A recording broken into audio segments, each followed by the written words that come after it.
स्पष्ट हुआ कि वो अज्ञात अपराधी जो है मोटरसाइकिल से आए हुए थे और गोली मार करके हत्या की गई थी।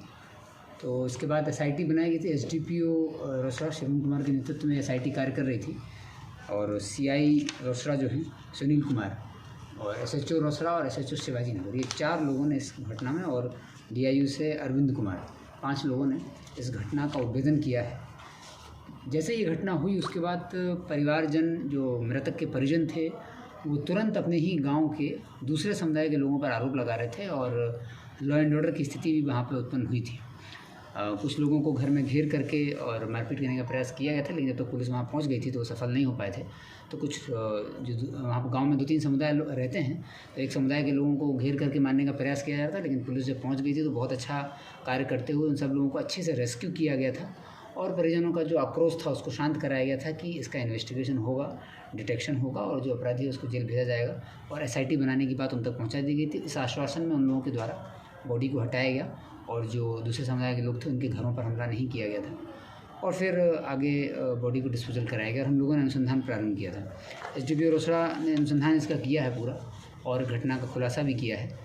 जो एफआईआर में जो चूँकि एफआईआर नेम्ड थी, हम लोग जान रहे थे कि अज्ञात अपराधी या घटनास्थल पर कोई नहीं था, सिर्फ मृतक थे और 2 अपराधी थे।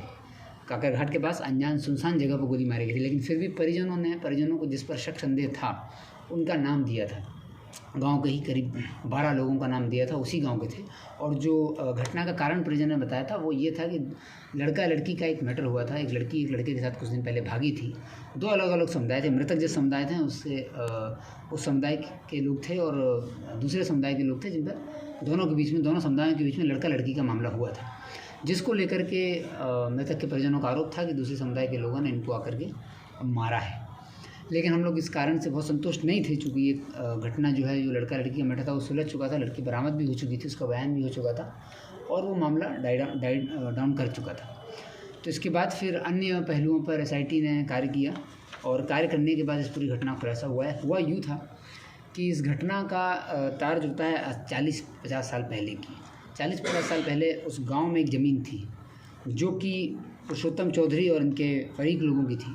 इन लोगों ने रहती में कुछ ज़मीन दी होगी और जो पहले जो चलता था कि ज़मीन दे दी है किसी को जोतने के लिए, और जोतने के लिए लोग अपना उस पर जोतते थे, लेकिन जिन लोगों को ज़मीन दी गई थी जोतने की, धीरे धीरे उन लोगों ने ज़मीन पर कब्जा कर लिया। तो कब्जा जब कर लिया तो वो लोग लगातार कब्जा, और इन लोगों का फिर टाइटल सूट में मुकदमा चला गया। तो दोनों पक्ष जो हैं टाइटल सूट में थे, मतलब अपनी ज़मीन की मालिकाना हक़ के लिए इनकी लड़ाई चल रही थी।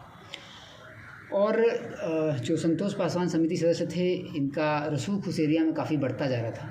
4-5 साल से इनका रसूख उस एरिया में काफ़ी बढ़ गया था और इनका एक नेटवर्क बन गया था।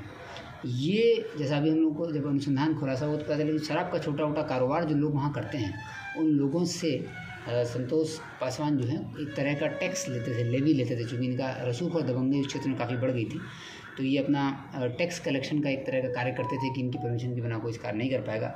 और पुरुषोत्तम चौधरी और इनके जो फरीक हैं, इनका ज़मीन का व्यापार था, साथ में पुरुषोत्तम चौधरी भी लिकर के काम में आ गया था और उसका एक साथी था विक्की कुमार। ये दोनों, विक्की कुमार उसके नीचे का डिस्ट्रीब्यूटर था, तो ये लोग शराब का भी कार्य कर रहे थे और छोटी छोटी गाड़ियों से शराब मंगा के गांव में ही अपने लोकल ही ये लोग डिस्ट्रीब्यूटर थे, अपने गांव में ही डिस्ट्रीब्यूट करने का कार्य करते थे। तो जब चूँकि संतोष पासवान का रसूख था और ये राजनीतिक रूप से और वैसे सक्रिय थे, तो इनके द्वारा इस तरह के लोगों के बारे में टैक्स लिया जाता था। और जब ये दबाव इस ग्रुप पर पड़ा, पुरुषोत्तम चौधरी और विक्की कुमार पर, तो इनका ज़मीन विवाद ऑलरेडी चल रहा था और साथ में ये घटना हो गई। तो और कुछ दिन पहले जब ये अचानक कैसे हुआ, ये चल तो रहा है काफ़ी समय से ज़मीन का विवाद का, अचानक कुछ दिन पहले इसकी जो शराब थी, लिकर मंगाई थी इन्होंने, वो संतोष पासवान ने छीन ली थी। टैक्स चूँकि ये लोग नहीं दे रहे थे, टैक्स का विरोध कर रहे थे, एक तरीके का लेवी ये लोग वसूल रहा था, उसका जब विरोध कर रहा था तो उस लिकर को इसने छीन लिया था संतोष पासवान ने। तब इन लोगों ने एक प्लान बनाया। अब पुरुषोत्तम चौधरी भी पुराना अपराधी है, संतोष पासवान की भी छवि मैंने आपको बताई कैसी रही है क्षेत्र में, और जो विक्की कुमार है वो भी शराब का ही कार्य कर रहा था। तो ये पुरुषोत्तम चौधरी पहले भी मर्डर के केस में बेगूसराय से जेल जा चुका है। वहाँ पर जेल में इसकी मुलाकात अपने पुराने स्कूल के दोस्त अमन पोद्दार से हुई थी। अमन पोद्दार बेगूसराय का रहने वाला है, ये शूटर है, इसने भी कई हत्या की घटनाएँ की हैं जैसा अभी तक हम लोगों को पता चला है। और इसने लाइनअप किया विक्की कुमार के साथ, और पुरुषोत्तम चौधरी और अमन पोद्दार जो हैं ये स्कूल में 1 साल ऊपर नीचे के आसपास पढ़ाई करते थे, तो ये स्कूल फ्रेंड थे और जेल में भी ये लोग साथ में रह चुके थे। तो इन लोगों ने, पुरुषोत्तम चौधरी ने जब इस घटना को प्लानिंग करने की योजना विक्की के साथ बनाई, तो पुरुषोत्तम चौधरी को बुलाया और पुरुषोत्तम चौधरी और विक्की को इस शूट आउट करने का और एक तरीके से योजना दी गई। इसमें कोई शूटर को हायर करने जैसी बात सामने नहीं आ रही है, क्योंकि पुरुषोत्तम चौधरी से बृहद पूछताछ हुई तो पुरुषोत्तम चौधरी ने कन्फेस किया कि चूँकि अमन इसका दोस्त था और पहले भी घटनाएं कर चुका है, तो दोस्ती में वो घटना किया और उस विक्की का अपना नेटवर्क था, तो विक्की को भी अपना जो रिटेलिएशन लेना था, बदला लेना था। उसके बाद इन लोगों ने घटना की प्लानिंग की और एक दिन पहले घटना की रेकी की। मृतक की जो है वो मेडिकल की एक दुकान भी थी और रोसड़ा प्राय आना जाना मृतक करते थे, तो काकरघाट के जो पुल है वहीं पर ही इन लोगों ने एक दिन पहले रेकी की और उनके आने जाने का टाइम देखा। और जिस दिन घटना हुई उस दिन पुरुषोत्तम चौधरी मृतक जिस रोड से निकले उसी रोड से पुरुषोत्तम चौधरी भी निकला और उसने फ़ोन करके सूचना भी दी इन लोगों को, लोकेशन दिया।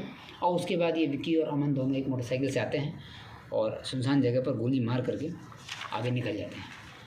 उसके बाद फिर ये लोग अपने अपने जगह भाग गए हैं, लेकिन हम लोगों ने जब टेक्निकल अनुसंधान किया और परिवार ने जो नाम दिया था जिन लोगों का, वो सभी लोग निर्दोष हैं, उन सब लोगों का हत्या से कोई लेना देना नहीं है। कुछ नेम्ड लोगों को जेल भेजा गया था, उनको अब तुरंत ही रिहाई का प्रस्ताव कोर्ट में भेजा जाएगा, जेल में उनको रिहाई कराई जाएगी। और जो मेन षड्यंत्र करता है पुरुषोत्तम चौधरी, उसको गिरफ्तार कर लिया गया है। 2 इसमें शूटर जो सामने आए हैं, अमन पोद्दार और विक्की कुमार, इनकी गिरफ्तारी के लिए अब टीम कार्य कर रही है। शीघ्र इनको गिरफ्तार किया जाएगा। पुरुषोत्तम चौधरी के पास से एक हथियार भी बरामद हुआ है और एक जिंदा कारतूस भी मिला है, और जो मोबाइल जो ये उपयोग कर रहे थे जिससे घटना को अंजाम दिया गया, वो मोबाइल भी इनके साथ बना। तो कुल मिला के इस घटना में जो जड़ है वो ज़मीन विवाद थी। पुरुषोत्तम चौधरी, इसमें एक चीज़ और थी कि पुरुषोत्तम चौधरी जो हैं वो चूँकि ये लोग ज़मीन का जो मैटर था उस मैटर को लेकर के बार बार पुरुषोत्तम चौधरी अपनी ज़मीन को वापस करने का, चूँकि कोर्ट में तो केस चले रहा था, लेकिन ये लोग अन्य तरहों से भी प्रयास करते रहते थे। उसी क्रम में संतोष पासवान का रसूख इतना ज़्यादा था कि 50-60